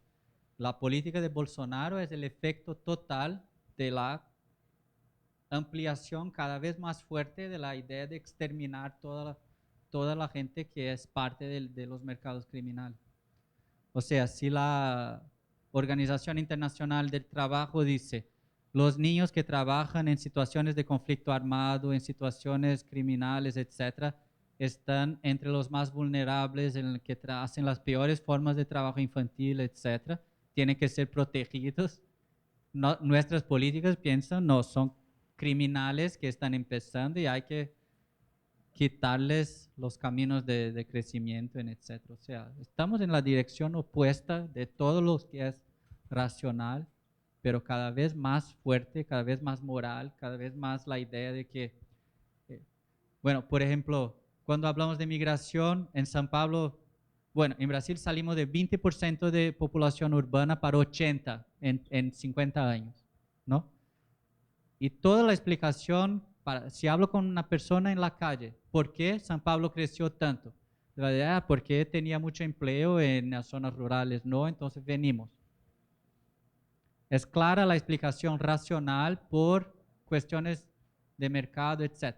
Pero si decimos: ¿por qué una persona va a vender cocaína? Es porque tiene una familia desestructurada, es porque es malo, es porque es bandido, es porque es inmoral. Y no porque el mercado de cocaína llegó muy fuerte en los 80s y amplió mucho las oportunidades laborales, etc. Y no tenían ganancias, pero ahí pudieron ganar. O sea, no es racional la explicación. Es totalmente moral, y la idea es que confrontar a esos tipos va a nos hacer mejor, ¿no? Hay una especie de frontera de percepción. Ellos son el problema, nosotros somos la solución. Si tenemos menos de ellos, nuestra sociedad es más limpia, es más pura, es mejor. Y si tenemos de ellos entre nosotros, es problema, es peligro, es sucio, ¿no?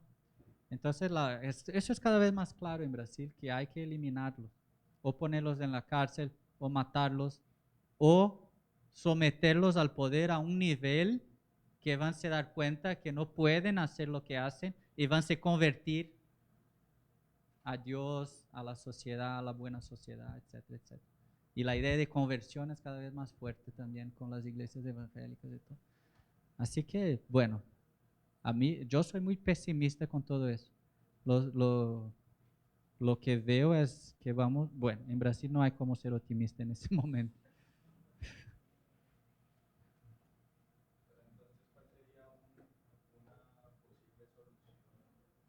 Para mí, bueno, mira, los homicidios en Brasil, 30% más o menos en cada estado, de 20 a 30% en cada estado. En Río, 40% son cometidos por policial.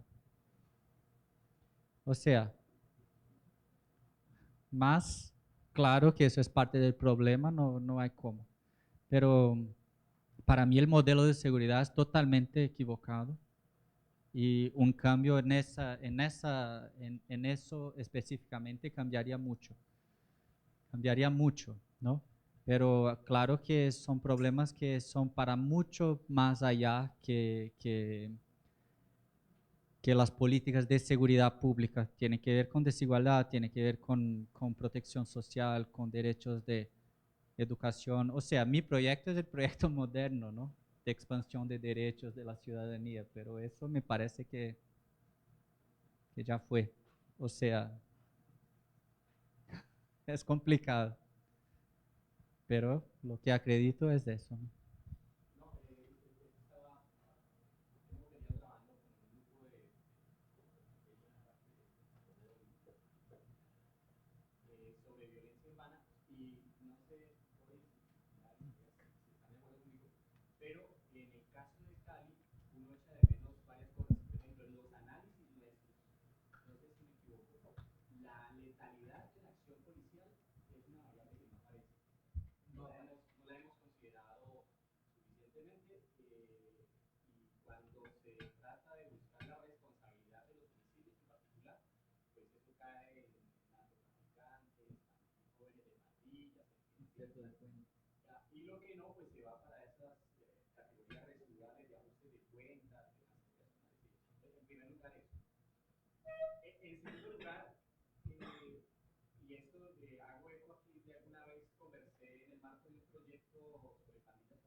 no ha sido, no se toca, ¿no?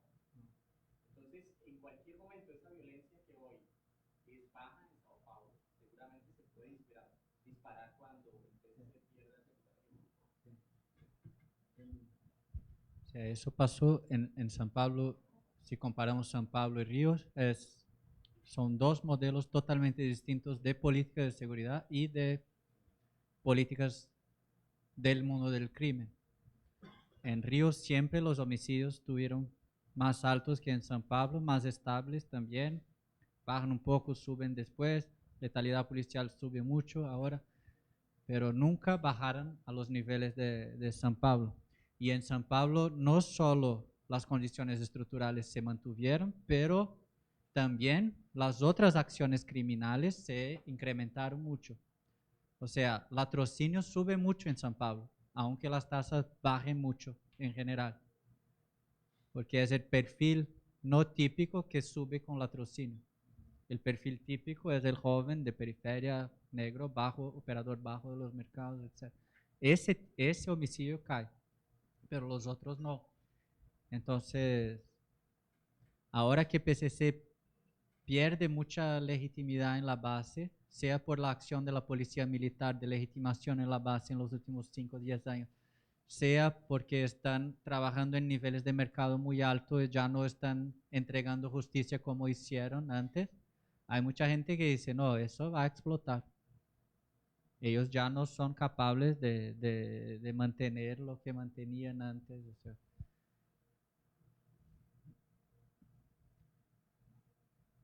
Eso es el dilema entre el social y el político en Hannah Arendt, por ejemplo, ¿no? O sea, claro que el resultado social de bajar los niveles de homicidio a ese nivel y consistentemente por muchos años es una experiencia increíble y está muy involucrada en la vida cotidiana de la gente. Eso es muy presente en las periferias. La idea de que vivimos una guerra y ahora es otra regla, que no se puede hacer lo que hacía y todo eso. Eso es muy capilar, eso es muy difuso. Eso se escucha todo el tiempo. Pero las condiciones políticas para eso son condiciones de una guerra para afuera, ¿no? O sea, mucha alianza entre criminales para dentro del mundo del crimen y un liderazgo del crimen, del orden en favelas, pero con el presupuesto de una guerra contra nosotros, o sea, contra las clases medias, lo que se considera el sistema, ¿no? Entonces, no es una pacificación que construye una comunidad política. O sea, nosotros tenemos una regla común, nosotros tenemos respeto sobre la vida. No. Si, por ejemplo, alguien del crimen mata a alguien de las clases medias, no va a haber debate, no va a haber deliberación, no va a haber justicia, etcétera, del crimen. La justicia del crimen es para gente como nosotros, pobres, negros, aislados de las oportunidades, etc. La justicia del Estado es exactamente igual, funciona igual. Si mata a alguien de las favelas, no hay investigación policial. En Brasil son 15% más o menos de aclaración de homicidios. 85% no hay ninguna investigación estatal, pero el crimen los investiga. O sea, es efectivamente la construcción de una frontera de regímenes de justicia muy impresionante. Es una fractura social de un nivel muy profundo. O sea, políticamente es lamentable, aunque socialmente logramos hacer muchas cosas, ¿no? Es muy radical el caso de San Pablo. Muchísimas gracias.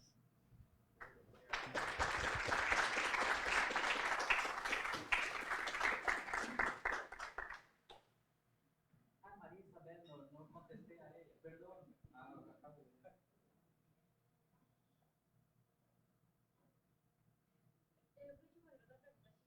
No, y había la pregunta también perdón, las dos cosas de Najibe. Bueno, yo tengo muchas relaciones de amistad. Yo creo que el impacto fue ese. O sea, yo acompaño a las familias y ellas son parte, especialmente las que acompaño hace mucho tiempo, son parte de mis redes de relación. No son amistades como las otras, pero son amistades que se desarrollan hace mucho. O sea, yo acompaño cuando nacen niños, cuando las personas casan, cuando exactamente como amigos que tengo de otras partes, pero con otra relación. A veces me procuran por algún recurso, a veces van al lanzamiento de libros. Y bueno, yo me quedé fuera ahora por 6 meses y hablamos mucho por WhatsApp y ahora tengo que visitarlos la semana que viene porque hay mucha gente que, bueno, amigos, ¿no? Pero no creo que sea muy fuerte en términos de cambio social para nadie. Pero sí es un amigo. Muchos de ellos me consideran mucho más un amigo que un investigador hoy. Pero claro que eso depende de la persona, depende de pero hay mucha confianza mutua, hay mucha confianza de que, bueno, pueden contar conmigo y yo puedo contar con ellos para distintas cosas, ¿no? Yo más para investigación, ellos más para algún recurso, algo que se necesita. Por ejemplo, mi hermana es médica, es doctora, entonces hay muchas situaciones que me llegan, tu hermana puede ver o hablar con alguien que tiene un problema de salud, etc. Ese tipo de cosas pasa mucho, porque es una amistad de alguien que es de otro nivel social y que accede a recursos otros, ¿no? Entonces eso pasa mucho en términos de reciprocidad, yo creo. Y sobre los derechos de propiedad, perdón que no. La regulación de PCC es en último nivel violenta, pero ellos hablan mucho sobre eso. La violencia es el último recurso. Antes vamos a tener mente, antes vamos a hablar con la cabeza, antes vamos a blindar nuestras cabezas y mismo si nos gustamos a la gente hacer lo que es cierto, etc. Entonces hay claramente la idea de que la violencia es el último recurso.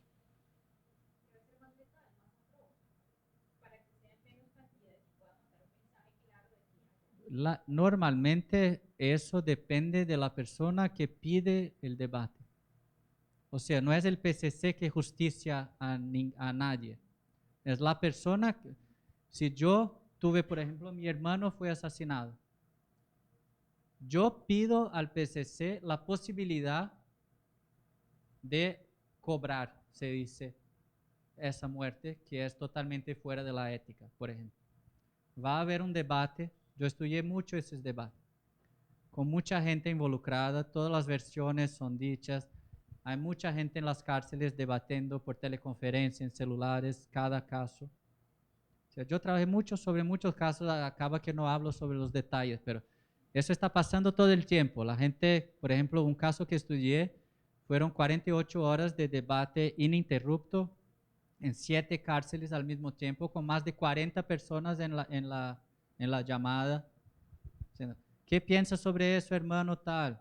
Yo pienso que si el tipo ya llegó demandando perdón, es que está errado, es que tiene un problema. Y así muchos casos van siendo debate, llegan a una posición que es el cierto general, absoluto. Nosotros debatimos entre nosotros que somos hermanos después de escuchar a ustedes, ¿no? Que son testigos, otras partes. Pero los hermanos deciden, deliberan al final qué es la cosa cierta a ser hecha. Y los hermanos comunican el cierto a la persona que demandó, que pidió el debate. O sea, yo quiero cobrar la muerte de mi hermano. Y el tipo dice, ok, tú estás autorizado porque la muerte de tu hermano escapó totalmente de la ética, es totalmente fuera de lo que debería ser hecho. Entonces tú tienes autorización para cobrar esa muerte y nada más. La persona la persona que pidió tiene que tener disposición para hacer justicia, o sea, y tiene autorización del PCC. O sea, yo puedo decidir perdonarlo o yo puedo decidir matarlo. si yo tengo autorización para cobrar en todas las medidas. O pueden decir, no, tú tienes autorización para cobrar pero sin muerte. O sea, yo puedo pegarlo, yo puedo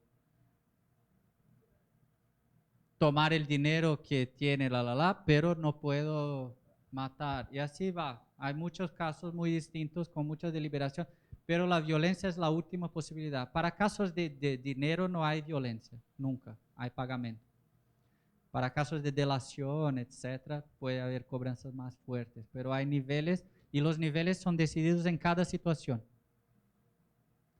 Pero, por ejemplo, ese debate que yo estudié era un hermano cobrando la muerte de su hermano.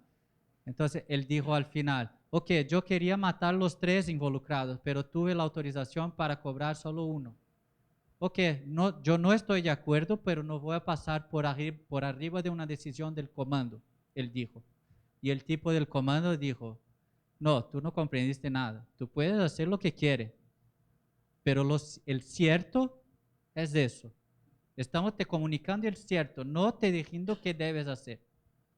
Y eso cambia todo, porque no es, se presupone que la gente es libre y hace lo que quiere, pero lo que no está cierto va a tener cobranza.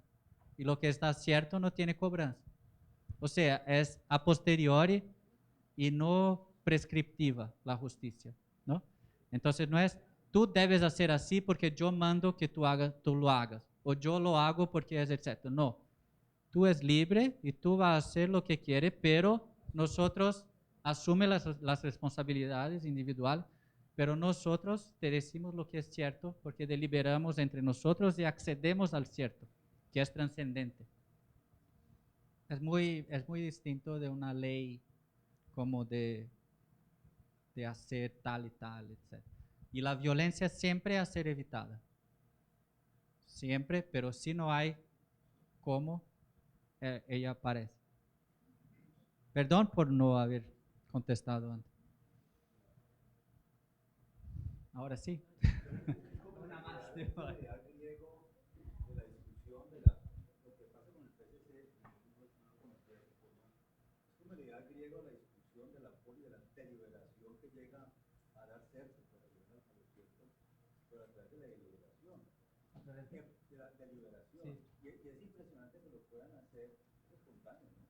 Estudiaron mucho eso.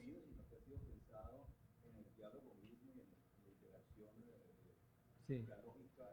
Sí, es muy performativo, la deliberación es muy performativa.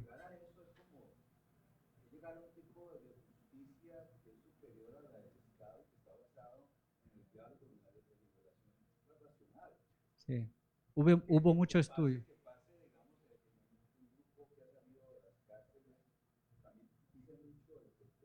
Sí. Sí. Sí. Por ejemplo, se orgullan mucho de no haber pena de prisión. Todo se decide ahí y después se acabó. Se cobra el problema y se acabó, ¿no? Eso es, son muchas cosas, pero hay gente que estudió muchísimo ese tipo de cosas, filosofía política, etc. Hay gente muy intelectualizada, aunque venga de los grupos más bajos, con poca educación, etc., pero que estudiaron largamente ese tipo de cosas, teorías jurídicas, etc. Y tienen eso muy claro, especialmente los tipos que son responsas, como se dice, ¿no? Que son responsables por la disciplina, responsables por una sintonía, como dicen. Es gente que tiene eso, que hace eso todo el tiempo. Los sintonías, las disciplinas pasan los días en el teléfono hablando sobre situaciones de conflicto y sobre soluciones para esos conflictos, que es correcto, etc. Es muy, muy, muy, muy interesante. Hay mucho trabajo sobre eso, incluso hay mucha literatura en Brasil sobre eso. Colegas, etcétera, que trabajaron. Es un caso muy, muy específico y muy bien sucedido durante mucho tiempo y que ahora tiene mucho menos ideología, etcétera, y mucho más plata en otro nivel, entonces está un poco amenazado ese sistema de justicia más popular, ¿no? Muchas gracias.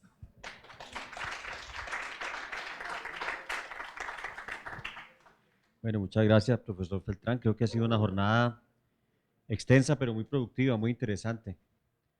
Entonces, a quienes quieran acompañarnos, afuera tenemos una copita de vino.